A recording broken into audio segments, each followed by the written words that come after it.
C7 news நேயர்களுக்கு வணக்கம். முதலமைச்சருடைய அலுவலகம் மாற்றப்படுது. எதனால மாத்துறாங்க?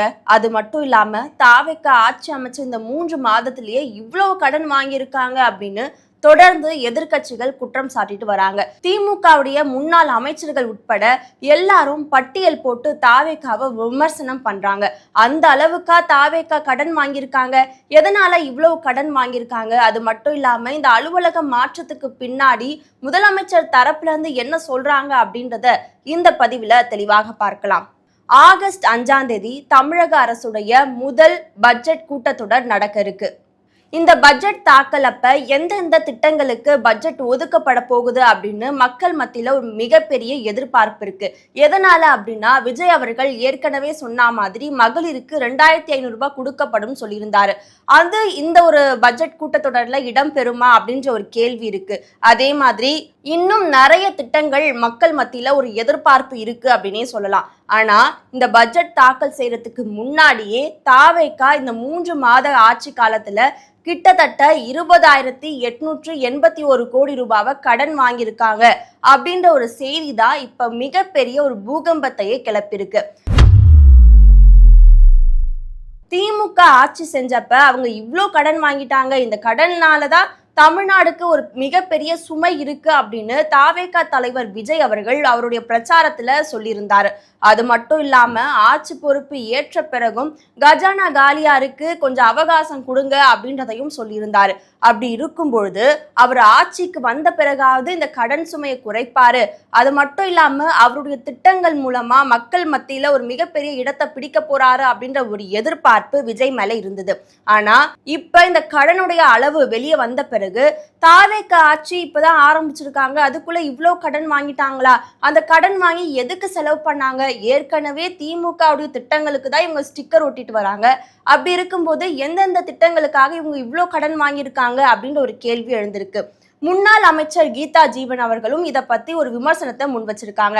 தாவேக்கா இப்பதான் வந்திருக்காங்க, அதுக்குள்ள இவ்வளோ கடன் வாங்கியிருக்காங்க, ஸ்டாலின் அவர்கள் ஆட்சியை விமர்சனம் பண்ணியிருந்தாங்களே, இப்ப இவங்க என்ன பண்றாங்க அப்படின்ற ஒரு குற்றச்சாட்டை வச்சிருந்தாங்க. அதே மாதிரி செங்கோட்டையன் அவர்கள்ட்ட இந்த மகளிருக்கான 2500 ரூபாய் எப்ப கொடுக்க போறீங்க அப்படின்னு கேள்வி கேட்டதுக்கு செய்தியாளர்கள்ட்ட கொஞ்சம் கடுப்பாவே பதில் சொல்லியிருந்தாரு. நீங்க திமுக ஆட்சியில எப்ப 1000 ரூபாய் கொடுத்தாங்க, 2 வருஷம் கழிச்சு தானே, நிதிநிலை உங்களுக்கு தெரியாதா, அது அப்படி இருக்கும்போது எப்படி 2500 ரூபாய் கொடுக்க முடியும் அப்படின்ற ஒரு கேள்விய அமைச்சர் செங்கோட்டையன் அவர்கள் செய்தியாளர்கள்ட்ட கேட்டிருந்தாரு. இந்த ஒரு சூழ்நிலையில தான் முதலமைச்சருடைய அலுவலகம் நாமக்கல் கவிஞர் மாளிகைக்கு மாற்றப்படுது. அதே மக்கள் இப்ப என்ன கேக்குறாங்க அப்படின்னா, நீங்க மகளிருக்கான உரிமை தொகையை கொடுக்கறதுல நிதிநிலையை பத்தி பேசுறீங்களே, அப்படி இருக்கும்போது கலைஞர் உட்பட எல்லா முதலமைச்சர்களும் ஆட்சி புரிஞ்சது தலைமை செயலகத்துலதான். அந்த ஒரு இடத்துல இருந்து இப்ப எதுக்காக முதலமைச்சர் அலுவலகம் மாற்றப்படுது அப்படின்ற ஒரு கேள்வியை தான் எழுப்பியிருக்காங்க. இந்த கேள்வியும் நியாயமா தானே இருக்கு. மக்களுக்காக தான் முதலமைச்சர் வந்திருக்காரு, திடீர்னு எதுக்கு இந்த அலுவலகம் மாற்றப்படுது அப்படின்ற ஒரு கேள்வியை எழுப்பியிருக்காங்க. இதுல இன்னொரு விஷயம் என்ன சொல்றாங்க அப்படின்னா, ஏற்கனவே முதலமைச்சர் விஜய் அவர்களுக்கு ஜோசியத்து மேல நிறையவே ஆர்வம் இருக்கு, ஜோசியத்தை நம்புறாரு, அந்த ஜோசியத்தாலதான் வெற்றி பெற்றாரு அப்படின்ற செய்தியெல்லாம் அவர் வெற்றி பெற்ற உடனே பரவப்பட்டது.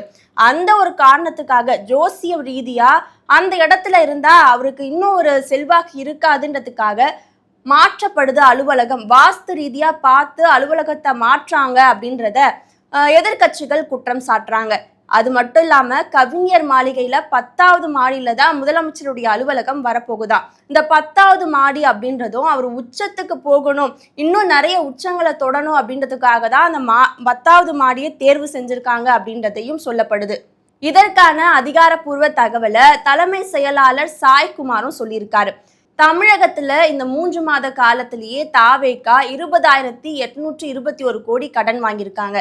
அது மட்டும் இல்லாம 2026-27 இந்த ஆண்டுக்கான கடன் அளவா எவ்வளவு நிர்ணயிக்கப்பட்டிருக்கு அப்படின்னா 1,20,000 கோடியா நிர்ணயிக்கப்பட்டிருக்கு.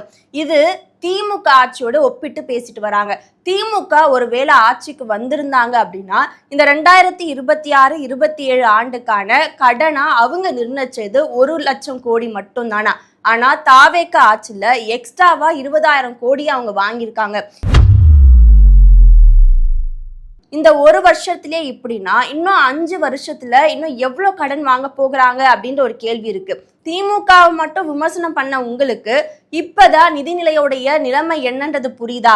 இது எல்லாமே வீண் செலவான ஒரு விஷயத்த தாவேகா முன்னெடுத்துட்டு வருது. முதல்வருடைய அலுவலகம் மாற்றத்துக்கு மட்டுமே கிட்டத்தட்ட 80 கோடி செலவாக இருக்கான். இந்த மாதிரியான செலவுகள் எல்லாமே வீண் செலவு தான். மக்கள் நலனுக்காக என்ன பண்ண போறீங்க அப்படின்ற ஒரு கேள்வியை எழுப்பியிருக்காங்க.